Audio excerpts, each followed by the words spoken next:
Chris. And I'm straight. For those of you who don't know, this is a show where I ask my good straight friends to watch RuPaul's Drag Race with me, and this is their first full season of RuPaul's Drag Race. And as usual, thank you so much to Delta Nutra for sponsoring the show.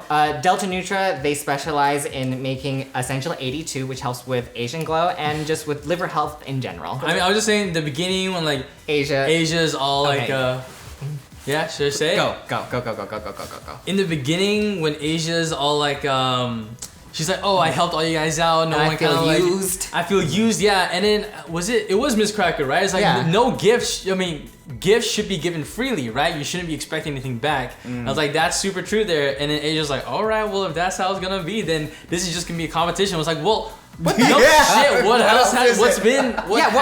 What did you think this was? I think the question, a question that's been going through my mind as I see this stuff progress, Sure, is, you know, am I like gentrifying drag by like participating in this right here? You know what I'm saying? What? That's a great concern, and I think, I mean, I think that's a concern that everybody should be having. Yeah. Because I agree with you, because that actually leads really well into the mini challenge, because I felt like that was kind of a gentrification of politics in general, right? Because it's like the patriotism of queens and like queens being at the forefront of political movements, and then like, let's make cute army outfits. Like it was interesting to me because it was introduced as almost a political thing, and I was seeing some other people comment online that like, oh, it's nice to see Drag Race, which has been, you know, pretty apolitical, but then to see it talk about politics through this lens of like, let's just put on some army clothes. Vixen wins. Do we think that she should win? Yeah, I did actually fuck with Vixen's shit in this one. Because, you know, like, before I was, like, kind of like, oh, she's just loud and whatever. I did think that in this one, it was very appropriate because I felt like it fit her persona. I think, what was it? Maybe Miss Crackers was, like, very basic. Oh, you didn't like Miss Crackers? Somebody said, like, the gown, right? And that's not even an army print, man. All right, I know my camos. That's a hunting camo. So that's not even like really. Okay, you know, but that's the material that they were given, Jason. Man, I don't. that makes me uncomfortable. Honestly, I didn't really care for Vixen's outfit. I didn't think it was stood out. None of them really spoke out to me. I thought Asia's that to me actually, I really like the silhouette of the capes. Really, with, like the tie at the wrist. I thought it was a cool. See, like this to me. The fabrics are obviously military, but the silhouette is way crazier than a traditional sort of hourglass shape. And it fits the whole camo, right? Yeah, like the exactly. messiness of it. The asymmetry of the silhouette. Exactly. How it's not just using the fabric, but it's using it in a way that matches the fabric. That also matches the purpose of it. Okay, yeah. I was initially, you sold me on this because I was initially not about this because I was like, purple and green looks horrible. Unless you're on Mardi Gras. Do you guys have anything to say about the workroom part? Shade was funny when they were talking about like, oh, let's do Miss Cracker in a crate. Yeah. I'm like, oh, I'm living for it. Like that was funny. Yeah. I kind of thought it'd play a bigger role in this episode. I thought so too. Because in the end, it kind of just like it fell flat. It like fizzled into nowhere. Like nobody really like because nobody saw each other's improv. So we have Monique and Blair. Yeah, Monique definitely stood out more than Blair did in this one, but also like Blair was playing her character. And she's supposed to be like I think demure, quiet, shy sort of thing. That's what it is. I think unfortunately like Blair just played the straight man to to Monique, you know, Monet and Cameron. I thought Monet was gonna do really well on this. But I mean, Cameron pointed out too that Monet is the queen of comedy, so to stand out, I have to really stand out. So props to her because she went out with a mission and she absolutely accomplished it. Like she stole the show from Monet, who is, you know, the funny one, the comical one. Is it like a thing that's been in the culture, or is this kind of like a pushing out and seeing how they do outside their comfort zone? I think it's a mix of getting out of their comfort zone, but it's also but I think like improv is just kind of mixed in with the culture anyways, because like one-liners and like being and everything. Like like on your feet, you know, like just someone said like the whole point of being a drag queen is being your own everything. So next is Mayhem and Cracker. Can I say that I'm living for Mayhem's outfit? Like it's so like, you know, this right here. like last decade Maury, like Yes. Oh yeah. Like, well, it feels giving- very in living color to me. yeah, like in living color, like Right. Moesha. Yeah, definitely Moesha. Dr. Dill though. Oh, Dr. Dill. Dr. Dill though. It's- Best one by far. Mayhem had to place the straight man to pickle. I mean, you got that role. It would be impossible for it to be anything but. Okay, so we have the copycat, which is Asia and Vixen. Like I said, I was a lot more excited for this idea when they were talking about it in the workroom. Seeing it in person, I felt like it just really fell flat. They didn't sell the Miss Cracker Aquaria shtick very well. Like if I hadn't heard about it in the workroom, I would have no idea watching the Me neither. improv. Like they let the fact that it's a copycat be the end, the joke. parody. Yeah. Rather than the beginning, the concept Like of the joke. building off of Yeah. the joke, but they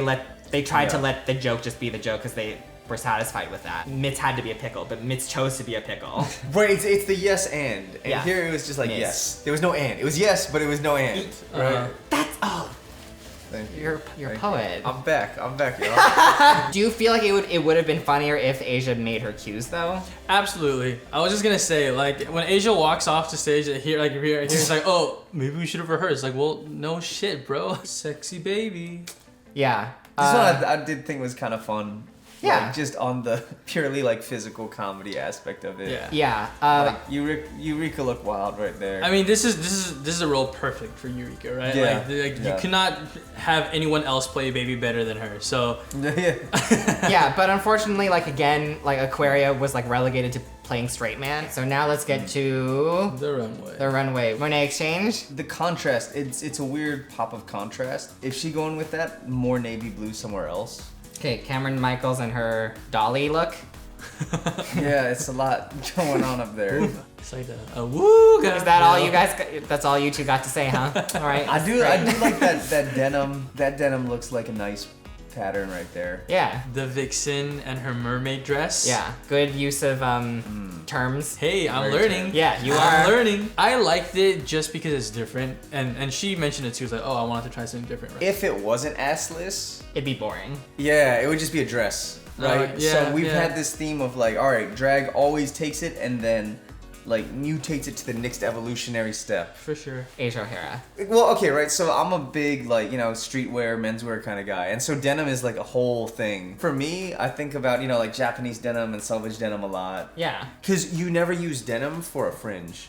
That's Got like it. leather. You use leather for a fringe. Okay. See, I see what you mean. You're right. You're right. Yeah, there's a little bit too much white going on. Like I think you're right. Like it would have been nice if the outfit had like just like this really like intricate like deliberate mix of like different shades of denim. Yeah, right. Instead of now, it just looks like I was saying, and maybe it's just because we're watching it online, but it kind of just looks like blue. Aquaria. Someone mentioned the fan. I forgot which of the judge mentioned the fan. I thought that was a cool touch, the fan and the hat. Sure. Yeah, I think it's a good silhouette. I do like how the fan and the hat complement each other in this case. Okay, Eureka. I didn't love it. That one strand of hair just in the middle. That was like that has to have been intentional, right? There's no way she I would have think- gone oh, out it's with got to that. be That everything's has to be intentional. intentional, Honestly, bad. Yeah. Let's. It looks like a Cupid doll. Oh, you mean like on Japanese mayo? Yeah, Oh my right. God. Yeah. Maybe that's what the hair was. Maybe it was supposed to be Elvis. Maybe? I No, don't know. that you're that's- you're I'm reaching. trying. I'm trying to help her out. It's just, But it does remind me of like Donnie and Marie Osborne. Blair St. Clair. I'm so tired of RuPaul saying I do declare every single time. I have one issue with this outfit. Can you name what it is? is it the shoes again? No. Okay. We'll take I don't this. really have any issues with it. I mean, she mentioned that she tore up like 26 jeans or something to Sure, do sure, that. So sure. I was like, okay, that's Oh. impressive. Now that you mention it, the shoe, I do hate the shoe. But that's besides the point. You, Yeah. Jason? I agree actually. That shoe not cool. And so she's wearing a banded cardigan, which to me doesn't evoke anything about denim or diamonds. Yeah. So my issue was the bra, Oh. cause all of the other crystals or Yeah. whatever the sparkle that's on it is like it's silver or white. Yeah. Her bra is like there's like gold sparkle on it. Oh, I didn't even notice And that. and so it completely, to me, I know this is like a little bit nitpicky, but like it it completely clashes with the rest of the feel of the look. Yeah, no, you always gotta coordinate the jewelry colors, otherwise it's weird. Yeah. Monique Hart. Mm-hmm. The giraffe. Yeah, that transition. Like, honestly, the first outfit I did mess with. I don't know. I didn't hate it, but it was definitely not my favorite. It's just like it just is what it is. Conceptually strong. Execution was like a C+. But the concept was strong. It could have worked, yeah. Yeah, Mayhem. I was in love with it when it came out. Mm-hmm. And I think they made the point, right, of saying that this is actually made out of denim. Mayhem made the point, but the problem is that the judges said that it doesn't read. It doesn't read, You can't tell. If she just used a blue denim for it, because already, like, just imagining, like, you know, that could have looked so good in a nice indigo denim. Because, like, when you look at it, like, it takes you to, like, exactly where you need to go, right? Yes. Like, it takes you to the country, the Grand Ole Opry, it takes you to... The only one doing the puffed sleeves. Yeah, oh my which God, are such a Western, like rodeo show. Okay, I think this is our last one, Miss Cracker. My lord. It was great. I love mono pinks also. When the Wendy's vibe, and when she opens her mouth right here to show the buck teeth. Oh gosh, that was entertainment right there. Yeah. Do you feel though that it's unfair that they clocked Mayhem for it and not her? No, because the thing is, I actually do think that this reads as denim, whereas Mayhem's doesn't, because Mayhem's the profile of what Mayhem's working with. You're right. Could also be rendered in like a nylon or like a different fabric. But this is very specifically referencing a Levi's fabric. No, you're right. Or Levi's cut. Right, with like the pocket shape like that. Yeah. So I think that's referencing. I think it's called the A2, right. the Levi's A2 jacket, which is a trucker jacket. Look at you! I'm so glad you're back. And also, denim is more often found in these washed out pastels, right, than it would be in that bright pink. I think Miz should have won over Eureka. I think so too. I feel like Miz's like her pickle, Dr. Dill, that last Wendy's look. Don't get me wrong, Eureka was strong, right? Yeah, with but the baby, but that outfit should have brought her down. Exactly. So I think Miss Cracker should have won here. We have Monet and Mayhem. I was legitimately so sad to see that Mayhem had to lip sync again. Mm-hmm. What are you guys feeling? I mean, Monet takes her hair off like right off the bat, right? Mm-hmm. Just like Yua did like 2 weeks ago. I agree. That's kind of interesting. And then that was just a theme for Monet throughout the entirety. Like she just took her entire outfit apart. Jason, I'd like to know what you think, because for me, some of Monet's stuff felt tired. Like this felt stupid. Yeah. After too long. Like I like it for a little bit, but she kept it going for the entire verse. I'm like, yo. Yeah. And also like I felt like the fact that she was like literally taking her whole outfit off, it just felt a little bit too messy for me. I feel like the way they cut this, her shit is definitely more engaging. It feels like she's actually committing to... She made a choice and she committed to it, right? That's what they say in acting. During her lip sync, Yuha was committing to her stupid fake strumming, and even though she was committing to it, it still wasn't working. Yeah. Right. I mean, that's fair. That's fair. But again, because of the edit, I kind of feel like if you're a queen, you always have to have a stunt now, right? Yeah. Because if you don't have a stunt and someone has a stunt, you lose. I don't necessarily agree that she was better either, but I wasn't surprised by the decision because of what I just watched. Yeah. Part of that is the fact of going to the whole twice in a row.